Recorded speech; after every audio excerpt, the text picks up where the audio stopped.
PM Modi के Europe दौरे का आज तीसरा दिन। आज डेनमार्क में दूसरे भारत नॉर्डिक सम्मेलन में हिस्सा लेंगे। पीएम मोदी नॉर्डिक सम्मेलन से पहले नॉर्वे, स्वीडन, आइसलैंड और फिनलैंड में भी मिलेंगे और सभी से द्विपक्षीय वार्ता करेंगे।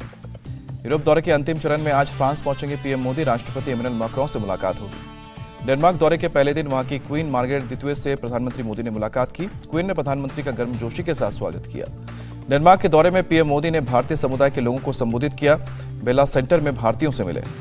पीएम मोदी ने अपने संबोधन में चलो भारत का नारा भी दिया। कहा कि हर भारतवासी अगर 5 गैर भारतीयों को घूमने के लिए भारत भेजेगा तो देश दुनिया का सबसे लोकप्रिय डेस्टिनेशन बन जाएगा।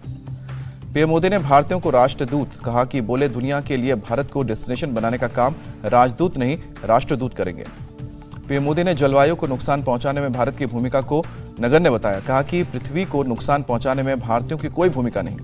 पीएम मोदी बोले हम तो वो लोग हैं जो पौधे में भी परमात्मा को देखते हैं। हम वो लोग हैं जो नदी को मां मानते हैं।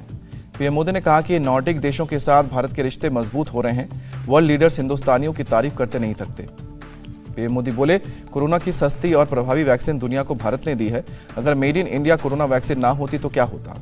पीएम मोदी ने डिजिटल इंडिया की कामयाबी का भी जिक्र किया। कहा कि स्टार्टअप ने भारत को दुनिया में नंबर 3 बनाया। क्लाइमेट एक्शन पर बोले प्रधानमंत्री। कहा कि मोदी करने से नहीं होगा, लाइफस्टाइल बदलने से ही पर्यावरण बचेगा।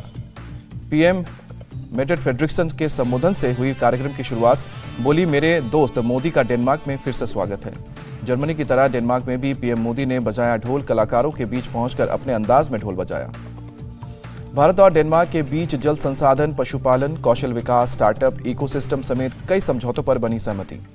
पीएम मोदी और पीएम मेटे फेडरिक्सन ने बातचीत के दौरान रूस यूक्रेन युद्ध पर चिंता जताई। युद्ध को जल्द समाप्त करने की अपील की। डेनमार्क के पीएम फेडरिक्सन की मांग भारत रूस पर जल्द से जल्द युद्ध समाप्त करने के लिए दबाव डाले। पीएम मोदी ने भारत और यूरोपियन यूनियन के बीच जल्द फ्री ट्रेड शुरू होने की बात कही। कहा कि भारत डेनमार्क संबंध नई ऊंचाइयां प्राप्त करेंगे।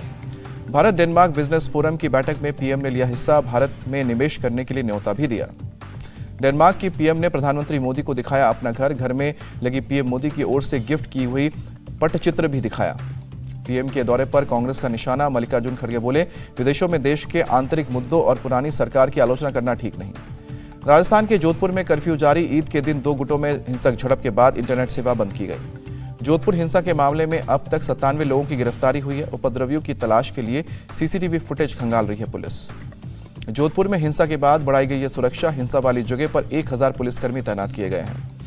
पुलिस ने लोगों के घरों में जाकर शांति की अपील की है। दंगे वाली जगह की ड्रोन से रखी जा रही है नजर। सीएम गहलोत ने 2 मंत्रियों को जोधपुर भेजा है। पुलिस के बड़े अधिकारी भी जोधपुर मौजूद। हिंसा पर इंडिया टीवी से बोले सीएम गहलोत मैंने दंगा रुकवाया है, बहुत बड़ी बात है। केंद्रीय मंत्री गजेंद्र सिंह शेखावत का आरोप लॉ एंड ऑर्डर तोड़ने वालों को संरक्षण दे रहे हैं राजस्थान की सरकार। बीजेपी ने सीएम गहलोत का मांगा इस्तीफा। अर्जुन राम मेघवाल बोले राजस्थान सरकार तुष्टीकरण कर रही है। राजस्थान बीजेपी अध्यक्ष सतीश पूनिया का आरोप। कहा कि इस तरह की घटनाओं को सरकार का संरक्षण है। बीजेपी नेता राज्यवर्धन सिंह राठौर ने गहलोत सरकार की मानसिकता को बताया औरंगजेबी। कहा कि राजस्थान तालिबानी क्षेत्र बना है। कांग्रेस नेता रणदीप सिंह सुरजेवाला ने जोधपुर हिंसा को बताया बीजेपी की साजिश। कहा कि जिन राज्यों में चुनाव वहां दंगे करा रही है। जोधपुर के कर्फ्यू वाले इलाके में अलग 2 दिनों तक स्कूल बंद रहेंगे। जिन स्कूलों में बोर्ड की परीक्षाएं होनी है स्कूल खुले रहेंगे। एडमिट कार्ड बनेगा कर्फ्यू पास। लाउडस्पीकर से आजान पर राज ठाकरे का बड़ा ऐलान। कहा कि जहां जहां लाउडस्पीकर से आजान हो वहां हनुमान चालीसा बजाएं। राज ठाकरे का डायरेक्ट अटैक। कहा कि उद्धव सरकार की बालासाहब के आदर्शों पर चलेगी या शरद पवार की तय किया जाए। मुंबई के मुंबादेवी इलाके में एमएनएस कार्यकर्ताओं ने एक दरगाह के पास हनुमान चालीसा लगाई। पुलिस ने मौके पर पहुंचकर स्पीकर जब्त किया। कार्यकर्ताओं की तलाश। मुंबई के चारकोप इलाके में पुलिस ने एमएनएस कार्यालय के बाहर भारी संख्या में पुलिस बल को तैनात किया है। मुंबई पुलिस ने उल्लासनगर में जिला अध्यक्ष और नगर अध्यक्ष समेत कई एमएनएस कार्यकर्ताओं को हिरासत में लिया है। नवी मुंबई में भी पुलिस ने एमएनएस नेता प्रसाद घोड़पट समेत कई उनके समर्थकों को हिरासत में लिया। मस्जिद के सामने हनुमान चालीसा पढ़ने की तैयारी में थे। लाउडस्पीकर भी जब्त किया है। एमएनएस के बांद्रा विभाग प्रमुख तुषार आफले के मुंबई में आने की मनाही। कमिश्नर के आदेश के बाद पुलिस ने तड़ीपार घोषित किया है। औरंगाबाद रैली को लेकर आज राज ठाकरे और आयोजकों पर केस दर्ज। सिटी चौक पुलिस थाने में मामला दर्ज किया गया है। राज ठाकरे की चेतावनी पर सीएम उद्धव ठाकरे और गृह मंत्री में मीटिंग हुई। कानून व्यवस्था और पुलिस बंदोबस्तों को लेकर चर्चा हुई। सीएम उद्धव के पुलिस को सख्त निर्देश। कानून व्यवस्था बनाए रखने के लिए किसी देश के इंतजार की जरूरत नहीं। डीजीपी रजनीश सेठ का बयान। राज्य में लॉ एंड ऑर्डर बनाए रखने के लिए पुलिस अलर्ट। किसी को अराजकता फैलाने नहीं देंगे। मुंबई की 1144 मस्जिदों से 803 मस्जिदों ने पिछले एक महीने में लाउडस्पीकर लगाने की ले ली है अनुमति, पुलिस ने दी है जानकारी। राज ठाकरे के खिलाफ केस दर्ज होने पर बोले संजय राउत, बोले कि भड़काऊ बयान देने पर देश में कहीं भी हो सकता है केस। राज ठाकरे की चेतावनी पर बोले संजय राउत, कहा कि राज ठाकरे में उद्धव ठाकरे की सरकार, यहां अल्टीमेटम राजनीति नहीं चलती। मुंबई पुलिस ने मनसे नेता महेंद्र भानुशाली को हिरासत में लिया। भानुशाली के ऑफिस से लाउडस्पीकर भी जब्त किया। सांसद नवनीत राणा और उनके विधायक पति रवि राणा की जमानत पर आज सेशंस कोर्ट सुनाएगा फैसला। पिछली सुनवाई में फैसला रखा था सुरक्षित। मां सावित्री से मिले सीएम योगी आदित्यनाथ, पैर छूकर आशीर्वाद लिया। 28 साल बाद घर में बिताई रात। आज अपने गांव में ही रहेंगे सीएम योगी, पारिवारिक कार्यक्रम में शामिल होंगे। उत्तराखंड दौरे पर यूपी के सीएम योगी आदित्यनाथ यामकेश्वर में गुरु गोरखनाथ महाविद्यालय परिसर में महंत अवैधनाथ की प्रतिमा का भी अनावरण किया। सीएम योगी ने उत्तराखंड में पलायन रोकने के लिए बच्चों को स्कूल भेजने की सलाह दी, कहा कि यहां की शिक्षा में बहुत संभावनाएं हैं। सीएम योगी आदित्यनाथ बोले, अयोध्या में राम मंदिर के शुरू होने से रोजगार के अवसर भी पैदा होंगे। अयोध्या राम मंदिर को लेकर सीएम धामी ने पीएम मोदी और योगी की तारीफ की, कहा कि दुनिया का आध्यात्म, सांस्कृतिक और धर्म का सबसे बड़ा केंद्र बनेगा। कांग्रेस नेता राहुल गांधी का वीडियो वायरल, काठमांडू में किसी पार्टी में शामिल हुए थे राहुल गांधी। बीजेपी नेता शहनवाज हुसैन का राहुल पर तंज, बोले कि वो पार्टी ज्यादा करते हैं और अपनी पार्टी के लिए काम कम। राहुल गांधी पर एमपी के मंत्री विश्वास सारंग ने चुटकीली, कहा कि विदेश में हो या वो योग और ध्यान के लिए नहीं जाते हैं। राहुल के समर्थन में उतरी कांग्रेस। रणदीप सुरजेवाला बोले, दोस्त की शादी में भी बीजेपी से पूछकर जाना होगा।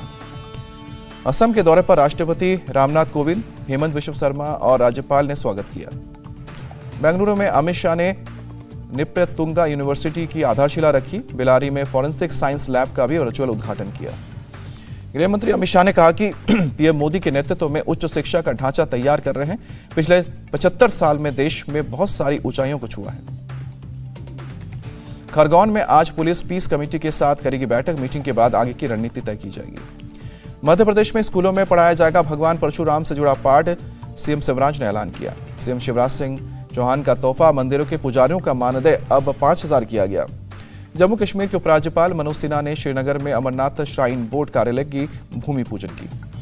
श्रीनगर में नाके पर एक गाड़ी ने सीआरपीएफ के जवान को मारी टक्कर, अस्पताल में भर्ती। एमपी के सिवनी में गोकशी के आरोप में आदिवासी समुदाय के 3 लोगों की पिटाई, 2 की मौत, 1 आरोपी गिरफ्तार। भारत में अब बच्चों के लिए कोवैक्स का टीका उपलब्ध। आदर पुनेवाला बोले कि कोवैक्स 90% प्रभावी है। दिल्ली में एक दिन में 1414 नए कोरोना के मरीज मिले। कुल एक्टिव केसों की संख्या 5986 हुई है। चंडीगढ़ में 15 से 18 वर्ष के अनवैक्सीनेटेड स्टूडेंट्स पर लगी है रोक। आज से कर सकेंगे फिजिकल क्लास। नोएडा के बार हत्याकांड में 9वां आरोपी भी गिरफ्तार हुआ। 1 हफ्ते बाद हुई गिरफ्तारी।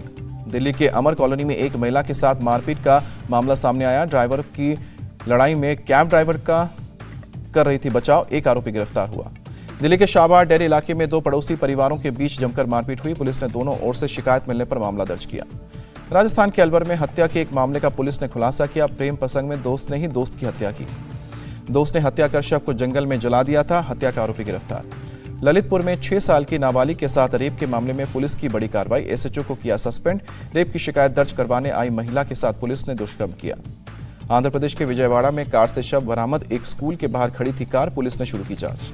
हैदराबाद पुलिस ने क्रिकेट में सट्टा लगाने वाले गैंग का भंडाफोड़ किया। 8 लोग गिरफ्तार किए गए। 4.5 लाख रुपए कैश भी बरामद। दिल्ली के केशवपुरम इलाके में लगी भीषण आग। केशवपुरम के एमसीडी स्टोर का सामान जलकर खाक हुआ। फायर ब्रिगेड की 8 गाड़ियां पहुंची। दिल्ली के भलसवा लैंडफिल साइट पर आग पर काबू नहीं पाया जा सका है। फायर फाइटर्स काबू पाने की कोशिश कर रहे हैं। मुंबई में किंग्स सर्कल रेलवे ब्रिज के नीचे फंस गया कंटेनर। दिल्ली से आ रहा था ट्रक। ओडिशा के भुवनेश्वर में देर रात हुई जमकर बारिश। शहर के कई इलाकों में भारी पानी। लवीव में रूसी क्रूज मिसाइल ने बनाया 3 बिजली सबस्टेशन को निशाना। कई इलाकों में बिजली गायब, 1 शख्स घायल। मारेपोल के अजवोस्टल स्टील प्लांट से सिविलियंस को निकालने का काम शुरू। पहले दस्ते में 101 लोग बाहर निकाले गए। पहले दस्ते में बाहर निकलने वालों में ज्यादातर महिलाएं और बच्चे।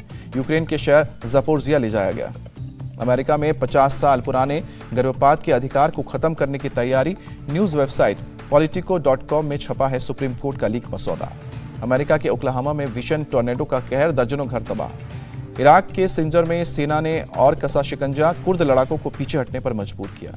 आईपीएल में पंजाब किंग्स की 5वीं जीत। गुजरात टाइटंस को 8 विकेट से हराया। गुजरात टाइटंस ने पहले बल्लेबाजी करते हुए 144 रन का लक्ष्य दिया था। पंजाब की टीम ने 16 ओवर में 2 विकेट खोकर जीत लिया मैच। पंजाब की तरफ से शिखर धवन ने नाबाद 62 रन की पारी खेली। भानुका राजपक्षे ने 40 और लिविंगस्टोन ने ताबड़तोड़ 30 रन बनाए। पंजाब की बल्लेबाजी के सामने बेअसर रहे गुजरात के गेंदबाज मोहम्मद शमी और लकी फर्ग्यूसन, एक एक विकेट मिला। गुजरात टाइटंस ने टॉस जीतकर की बल्लेबाजी। साई सुदर्शन की नाबाद 65 रनों की पारी की बदौलत गुजरात ने 8 विकेट खोकर 143 रन बनाए। पंजाब की टीम 5वीं जीत के बाद पॉइंट्स टेबल में 5वें नंबर पर पहुंची। गुजरात 10 अंकों के साथ 8 मैच जीतने के साथ पहले स्थान पर काबिज है। आईपीएल में आज चेन्नई सुपर किंग्स और रॉयल चैलेंजर बैंगलोर का मुकाबला। शाम को 7:30 बजे मैच। बीसीसीआई ने जारी किया आईपीएल प्लेऑफ मैच का शेड्यूल। कोलकाता में खेले जाएंगे क्वालीफायर 1 और एलिमिनेटर मैच। क्वालीफायर 2 और आईपीएल का फाइनल अहमदाबाद के नरेंद्र मोदी स्टेडियम में खेला जाएगा। बीसीसीआई ने विमेंस T20 चैलेंज का भी ऐलान किया। 23 मई को पुणे में खेला जाएगा मैच। 28 मई को खेला जाएगा महिला आईपीएल का फाइनल। इंडिया टीवी हर वक्त हर जगह डाउनलोड करने के लिए सर्च करें India TV news Google play store या ऐप स्टोर पर।